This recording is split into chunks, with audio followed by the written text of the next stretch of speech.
शिमला हिमाचल प्रदेश 13 अगस्त 2025 की रात लगभग 10:30 बजे के अराउंड अंजलि एक वीडियो कॉल पे थी और उसी कॉल के लगभग 17 मिनट बाद यानी कि 10:47 पे अचानक से कुछ बहुत अजीब होता है अंजलि के रूम में। और जिस चीज के चलते हुए वो फट से ये कॉल कट कर देती है और ऐसा लगता है कि ये जो कुछ भी है वो बहुत ही ज्यादा भयानक है। और उसी चीज के चलते हुए किसी को भी नहीं पता कि उसके बाद उस कमरे के अंदर हुआ क्या। और उससे अगले दिन सुबह के टाइम पे अंजलि का मृत शरीर उसी के कमरे से मिलता है जिसके मुंह से झाग निकल रहा था। और आसपास के लोगों ने ये चीज प्रिडिक्ट कर दी कि अंजलि ने आत्महत्या कर ली है। लेकिन वहीं पर धीरे धीरे जो सच निकल के आता है वो बहुत ही ज्यादा भयानक था। और ये यकीन कर पाना बहुत ज्यादा मुश्किल था कि एक यंग और एक अच्छी लड़की अब इस दुनिया के अंदर नहीं रही। अंजलि बुशैरी का ये शिमला का इंसिडेंट जिसके बारे में बहुत सारे लोग बात नहीं कर रहे हैं और मैं चाहता हूँ कि बहुत सारे लोग इस इंसिडेंट के बारे में जाने कि अंजलि के साथ ऐसा हुआ क्या। ये पूरे इंसिडेंट के बारे में हमने किसी आर्टिकल से नहीं जाना है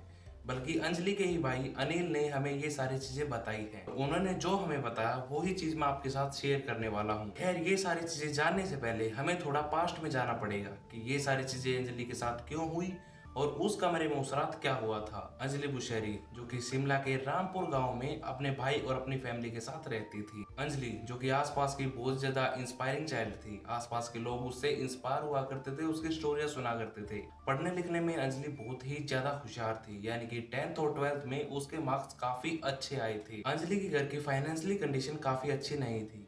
कभी कभार तो ऐसी सिचुएशन भी होती थी कि एक तरफ किताबें रखी हुई होती थी तो दूसरी तरफ खाना पक रहा होता था। मतलब कि देखा जाए तो वो दोनों ही काम एक ही साथ किया करती थी। और इसी 11th और 12th क्लास के चलते हुए यानी कि 2019 और 20 में अंजलि को उसके घर वालों ने एक फोन भी दिया हुआ था कि जिस चीज से वो अच्छी तरह से पढ़ सके, सारी चीजें अच्छी तरह से हो सके। ये फोन उसके लिए एक तरफ से अवार्ड था जो भी उसने इस लाइफ में इतनी कम उम्र में अचीव कर लिया था। एक चीज और थी जो बहुत ही ज्यादा अजीब हो रही थी। स्कूल टाइम में सभी के रिलेशनशिप होते हैं, जो यंगस्टर हैं वो इस चीज को काफी ज्यादा अच्छे से जानते होंगे कि ऐसे रिलेशनशिप जो कि स्कूल से निकलते तो बहुत ज्यादा हैं लेकिन आगे चल के सक्सेसफुल बहुत कम हो पाते हैं। और ऐसी चीज के चलते हुए जो अंजलि थी वो भी एक लड़के से इसी तरह बातचीत करती थी जो कि अंजलि के इसी दौरान काफी ज्यादा करीब आ चुका था। और इस इंसान का नाम था सुशील कुमार। सुशील कुमार जो कि अंजलि से 2.5 से 3 साल बड़ा था। सुशील कुमार जो कि रामपुर के ही द्योठी गांव का रहने वाला है। द्योठी जो उनका एक गांव है। लेकिन इसी चीज के चलते हुए शुरुआत के टाइम में तो सब कुछ ठीक था, लेकिन अंजलि ने कुछ टाइम बीतने के बाद उसका जो असली रंग था वो देख लिया।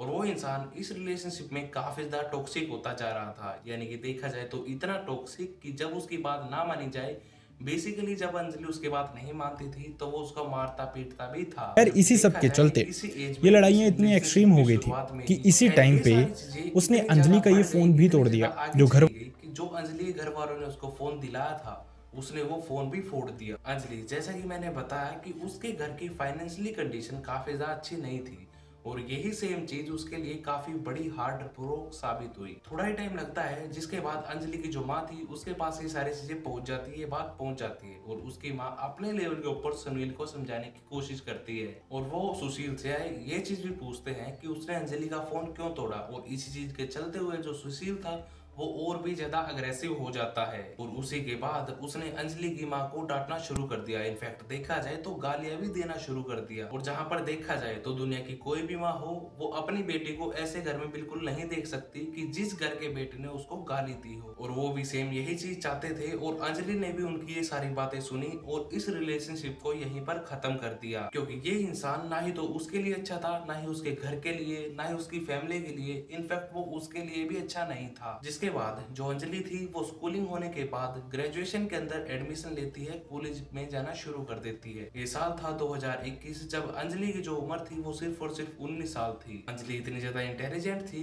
कि अगर वो कोई भी एग्जाम क्रैक कर लेती तो उसके लिए बहुत सारे रास्ते खुल जाते।